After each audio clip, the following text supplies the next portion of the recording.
হরে কৃষ্ণ। তো কলিকালে মানুষের আয়ু 100 বছর, কিন্তু কলিকালের মানুষ প্রায়শই 100 বছর বাঁচছে না বা আয়ু পাচ্ছে না। তো এর কারণ কি?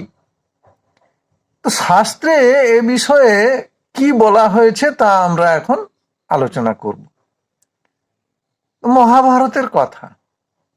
একসময় রাজা ধৃতরাষ্ট্র সে বিদুরকে প্রশ্ন করেছিলেন, মহামতি বিদুর, সে বিদুরকে প্রশ্ন করেছিলেন, বিদুর, কলিকালে মানুষের আয়ু 100 বছর বলে শাস্ত্রে উল্লেখ করা হয়েছে, কথিত হয়েছে, তথাপি কলিকালের সমস্ত মানুষ 100 বছর আয়ু পাবে না, এর কারণটা কি বলতো?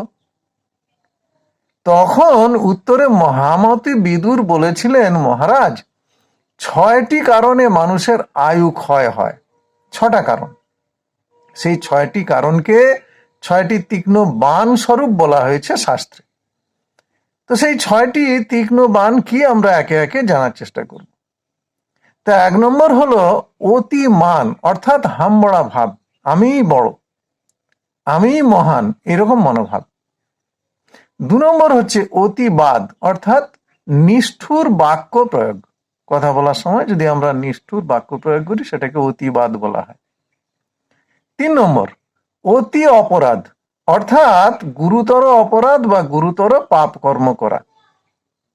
3 নম্বর হলো। এইবারে হচ্ছে 4 নম্বর ক্রোধ, অর্থাৎ রাগ বা কোপ।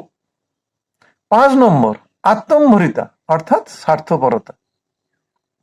এবং 6 নম্বর হলো মিত্রদ্রোহ, অর্থাৎ বন্ধুর সঙ্গে শত্রুতা। বন্ধু কিন্তু শত্রুতা করছে, এরকমটাকে বলা হয় মিত্রদ্রোহ। তো এই 6টি তীক্ষ্ণ বাণ স্বরূপ হয়ে মানুষের আয়ু ক্ষয় করে এবং প্রাণ হরণ করে। মহামতি বিদুর এই কথাটা বললেন। তো বর্তমানে কলিকালের মানুষ আমরা অনেকেই 100 বছর আয়ু পাচ্ছি না, 100 বছর বাঁচছি না। তার কারণ ওই 6টি নয় কি, যা দাপরে মহামতি বিদুর রাজা ধৃতরাষ্ট্রকে বলেছিলেন?